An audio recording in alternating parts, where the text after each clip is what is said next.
Rainer, bangun. Ini sudah siang dan kau harus berangkat ke sekolah, kata Valerie, menarik selimut yang menutupi tubuh anak itu. Rainer mendengarnya dan mendecik kesal, lalu bergumam juga kesal. Jangan mengusikku jika kau tidak ingin aku usir. Valerie menahan hatinya mendengar perkataan dari anak itu, dan terus membantu Rainer untuk duduk. Cepatlah bangun. Kau tidak boleh bermalas-malasan sekolah. Dia paksa Rainer berdiri sehingga anak itu menatapnya penuh kebencian. Bersekolah? Apakah di sekolah juga diajarkan untuk meninggalkan anak yang kau lahirkan? Sindir anak itu tajam. Mungkin jika Valerie adalah Megan, dia akan sangat tersinggung oleh perkataan putranya seperti ini. Tapi karena dia adalah Valerie, justru hati gadis itu seakan bisa merasakan luka di dalam hati Rainer. Matanya menangkap sesuatu di sorot mata penuh kebencian milik Rainer, dan dia cukup tahu bahwa di dasar mata anak ini tersimpan sebuah cinta. Ya, cinta dan kerinduan yang mendalam terhadap kasih sayang ibunya, tapi terbungkus oleh kerasnya kebencian. Bagi seorang anak, bukankah kasih sayang ibu memang sangat berbahaya? Ketika mereka bisa mendapatkan cinta dari ibunya, anak itu akan menjadi seseorang yang baik dan penurut. Tapi ketika dia tidak merasakan cinta itu, seorang anak akan menjadi kasar dan tidak terkendali. Valerie merasakan dirinya seperti orang yang dapat menyelami hati Rainer.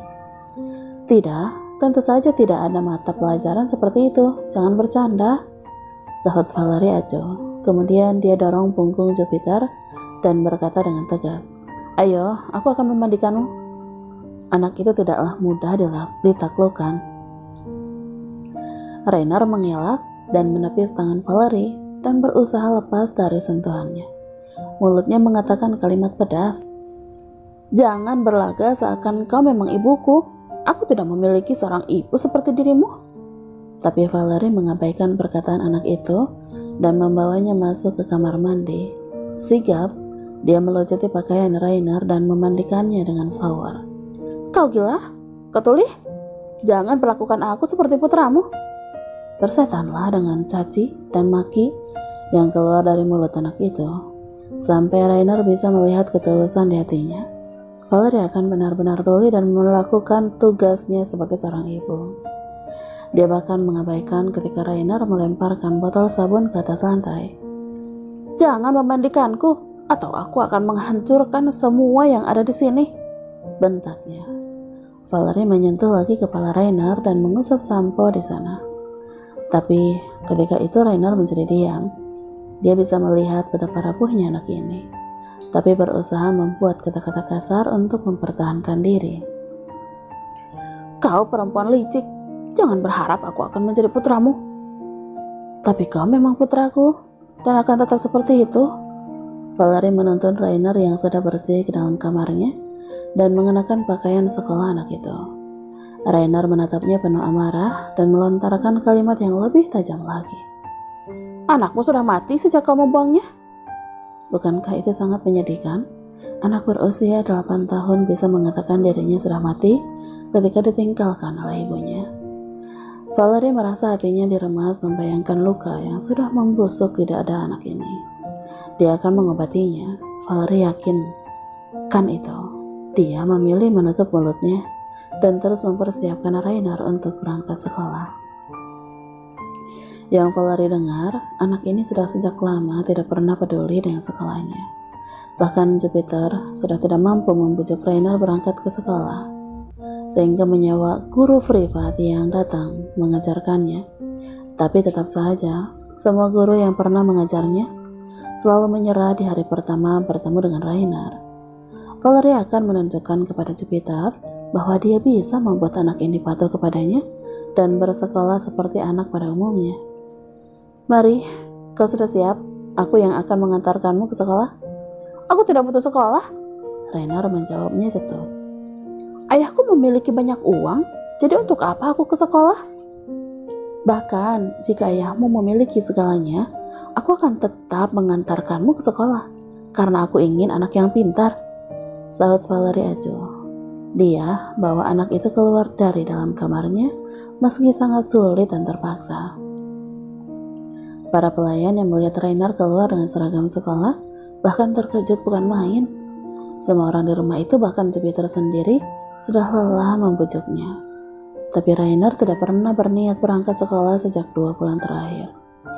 Tentu sangat mengejutkan melihat anak itu berjalan tepat di depan Valerie, seakan tidak mampu mengelak suruhan sekolah. Dia bisa membujuk tuan muda? Apakah benar itu Tuan Rainer? Astaga, aku tidak percaya bahwa anak itu akan patuh pada ibu yang telah membuangnya. Bagaimana jika Tuan Jupiter melihat ini? Para pelayan berbisik-bisik tidak percaya dengan apa yang terjadi di ruang makan. Valerie menulikkan telinganya, lantas membawa Rainer menuju meja. Duduklah dan makan sarapanmu. Kita akan berangkat dalam waktu 15 menit, kata Valerie, meletakkan semangkuk bubur gandum dengan taburan irisan buah di atasnya. Untuk beberapa detik, anak itu hanya diam, wajahnya cemberut, dan matanya terpaku pada mangkuk bubur di bawah sana. Entah apa yang dia pikirkan sebenarnya, tapi Valerie berpura-pura tidak melihat dan sibuk dengan keperluan yang akan dibawa ke sekolah. Sembari dia mengisi kotak bekal Rainer, Valerie melirik anak itu yang menyuapkan bubur ke dalam mulutnya. Ada secerca senyum di bibir Valerie ketika mendapati wajah cemberut Rainer yang sepertinya sangat terpaksa. Tidak mengapa dia terpaksa, asalkan Valerie bisa membuat anak itu bersosialisasi dengan teman seusianya, dia akan menerima semua perkataan pedas dari Rainer. Tentu ini bukan hal mudah. Valerie sadar dia hanya orang asing di rumah besar ini dan berpura menjadi ibunya Rainer. Ada perasaan takut yang terkadang menghantuinya jika sewaktu-waktu kebohongannya terungkap. Tapi selama hal itu tidak terjadi, dia akan menjadi ibu untuk anak malang yang butuh kasih sayang ini. Mari kita berangkat jika kau sudah selesai. Valerie menarik lembut pundak Rainer, dan anak itu kembali menepisnya. Rainer berjalan lebih dulu menuju pintu keluar tanpa mempedulikan Valerie di belakangnya. Kala itu pun Jupiter turun dari lantai atas dan tertegun melihat pemandangan di depan mata. Rainer berangkat ke sekolah. Dia tidak percaya dengan apa yang dilihatnya. Bahkan ketika Jupiter sampai mengancam ingin memindahkannya ke sekolah asrama saja pun, Rainer sama sekali tidak peduli. Lalu kenapa anak itu menjadi patuh pada Megan? Dia menuruni tangga dengan cepat, ingin memastikan matanya tidak salah melihat. Saat itu juga Valerie menghentikan Jupiter sebelum laki-laki itu mengejar Rainer keluar sana. Apa yang membuatmu sangat terburu-buru? Kau ingin mengusik putraku? Aku ingatkan agar kau diam di tempatmu dan melihat aku mendapatkan hati putraku, kata Valerie, membuat Jupiter mematung di tempatnya. Setibanya di sekolah, kelas sangat riuh oleh suara anak-anak yang baru saja memasuki ruangan. Valerie berdiri di balik jendela kaca untuk mengawasi putranya yang duduk sendiri di sebuah meja. Tidak satupun ada anak yang datang ke tempatnya. Bahkan seorang anak laki-laki lainnya memilih duduk di meja yang sudah diduduki dua anak lain. Terdengar kebisingan dari anak yang bangkunya direbut paksa oleh si lelaki bertubuh gendut. Ini mejaku. Kok tidak boleh merebutnya begitu saja? Kata anak perempuan yang mengenakan kipang rambut berwarna hijau. Tapi aku ingin duduk di sini. Kau bisa pergi jika tidak senang? Si gendut mengotot dan mendorong anak perempuan, membuatnya menjerit. Guru wanita yang baru saja masuk datang melerai kebisingan itu, memberikan pengertian pada si anak yang gendut itu. Jean, kau tidak boleh mendorong anak perempuan, oke? Berikan kursi milik Lalita dan pindahlah ke mejamu, kata si guru wanita berkacamata bulat itu. Si gendut yang dipanggil Jean segera menggelengkan kepala dan berkata dengan lantang, "Tidak, aku tidak mau duduk di situ, satu meja dengan anak itu." Tangannya menunjuk pada Rainer. Guru muda mendesah, ini adalah masalah yang seharusnya sudah berakhir sejak 2 bulan yang lalu, tapi harus kembali terjadi. Dia melirik Rainer dan tampak guru itu sangat frustasi, tidak bisa berkata-kata. Valerie yang melihat ada yang janggal di sini segera memasuki kelas untuk memastikan ada masalah apa dengan anak-anak. Permisi, Ada yang bisa saya bantu? Ucapnya. Dan ketika itu Rainer meliriknya tidak suka. Kau tidak perlu ikut campur, pergilah keluar sana.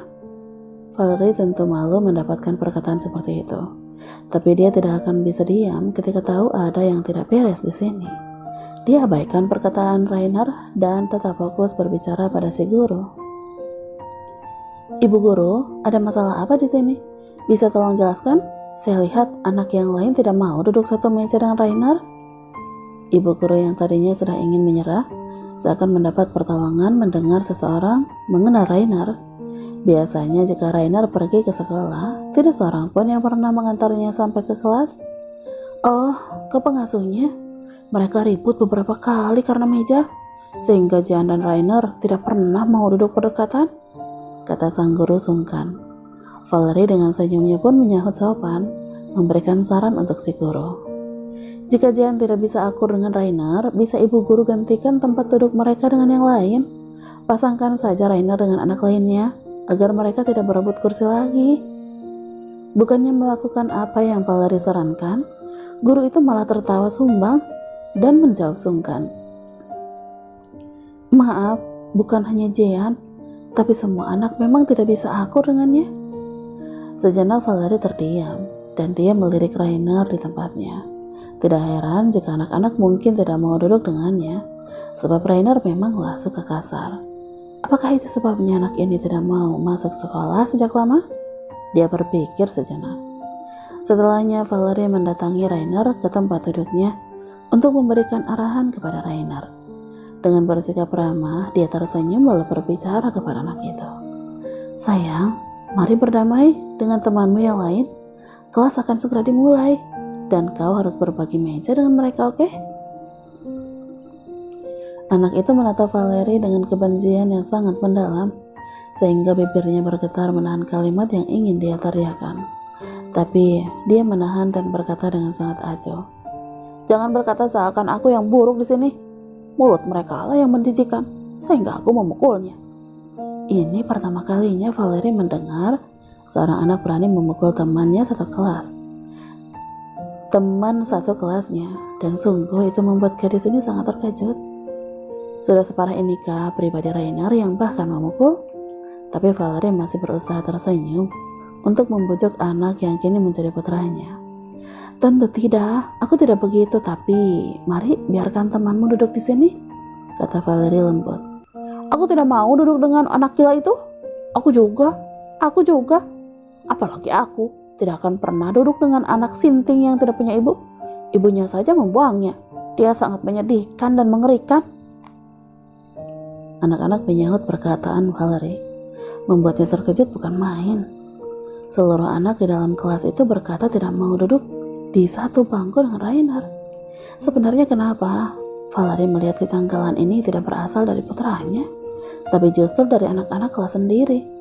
Dia sangat kesal, marah, juga sedih bercampur aduk ketika salah satu dari anak itu berkata, Rainer anak yang menyedihkan juga mengerikan. Oh, inikah alasannya?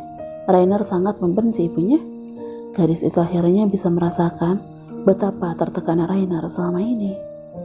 Ibu guru, kata ibuku, dia tidak boleh berada di kelas kita. Suruh Rainer keluar dan jangan pernah kembali ke kelas ini, kata anak bernama Jean itu yang langsung ditimpali anak lainnya.